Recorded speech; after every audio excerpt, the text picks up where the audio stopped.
Welcome to episode 10, Conscious Leadership on Sammy Radio.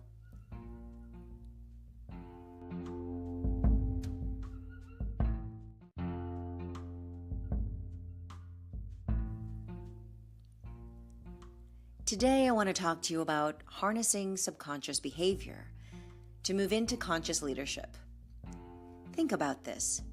Ineffective daily routines, superficial behaviors, poorly prioritized or unfocused tasks, and how they leech leadership capabilities, making unproductive busyness perhaps the most critical behavior problem in our lifestyle today.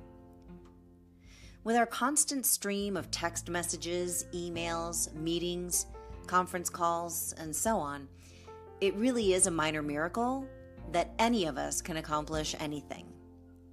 With our smartphones surgically implanted into our hands, our time is sliced so thinly that we never make room for error, have the time to focus on developing big picture perspectives, or make the time needed for an action plan, let alone the time to execute it. For so many of us, whether you're a CEO for a major corporation, a small business owner, a solo entrepreneur, or a single parent, there's a fundamental disconnection between knowing what needs to be done and actively taking responsibility for it. Calling this disconnection the knowing-doing gap, Stanford University researchers Jeffrey Pfeffer and Robert Sutton posed this question. Why does knowledge of what needs to be done frequently fail to result in action or behavior consistent with that knowledge?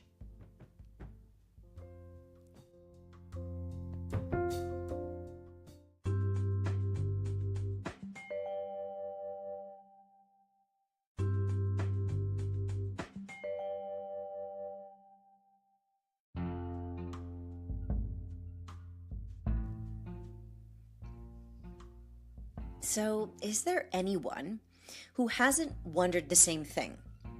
Why does knowledge of what needs to be done frequently fail to result in action or a behavior consistent with that knowledge?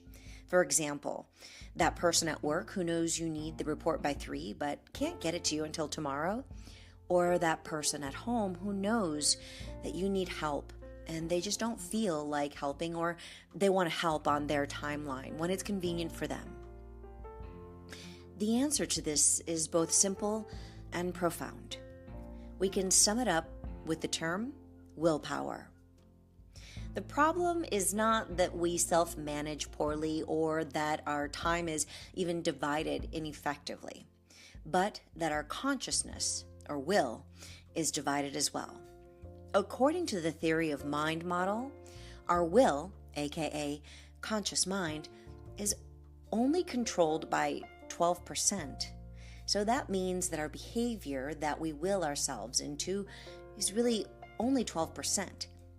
Whereas our subconscious mind, now this controls about 88% of our behavior. So, getting things done requires 2 critical components.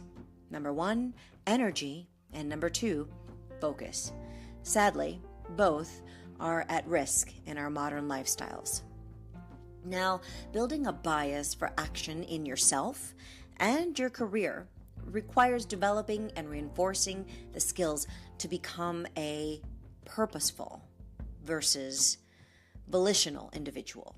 So that means you need to be more purposeful.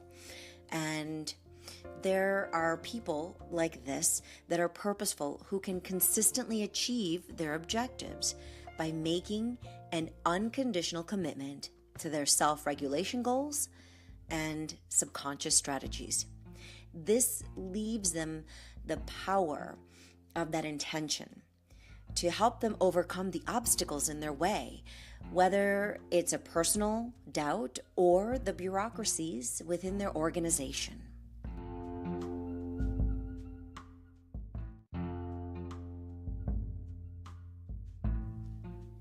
Well, here are 4 steps that form the basis of successfully taking action.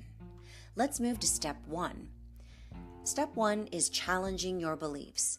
Many of us have beliefs that have been passed down from family members and society, and we don't even challenge the idea or consider whether or not they actually suit us. Your goals must be aligned with your core beliefs, and your professional beliefs must be aligned with your personal beliefs so that you can distinctly visualize its success. Your beliefs will affect your habits and your perceptions. Step 2, empower your subconscious mind. Empowerment is a significant step. When we don't take the time to align our beliefs with our intentions, a chaotic mental vibration causes us to feel uncomfortable, and doubts, fear, or anxiety begin to set in. This chaos is because our subconscious mind, which governs, again, approximately 88% of our behavior, creates conflict with our conscious mind, which regulates about 12% of our response, leading the amygdala to release stress hormones. So we revert to our old habits, thereby creating difficulty in accomplishing our new goals. This causes us to engage in former states of homeostasis. Step number 3, guard your intention. Once you have made your commitment, you have to protect it from forces both within yourself and your environment. So maybe it's not the time to share this information or this process with anyone else. Maybe it's time to find someone who can and will support you in this intentional change. Step number 4, disengage from your intention. Well, your point of success or failure from which you walk away and take up the next challenge depends on whether or not you can allow the seeds you're planting to actually grow. Many times, we stunt our growth by not allowing the challenges we've put into place to come to life naturally. From your commitment comes both the emotional energy and the focus that are critical to your success. In short, the process of getting things done in business and in your personal life is pretty much the same as in any other aspect of life. The things that get done are those that we genuinely believe in and that we believe will get done. My name is Anutsa Bellissimo. I'm your host on Sammy Radio.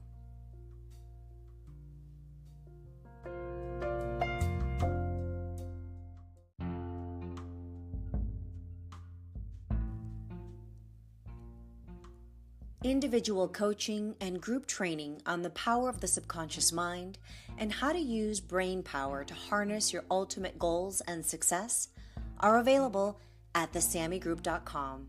That's TheSammyGroup.com. Until next time, stay emotionally fit.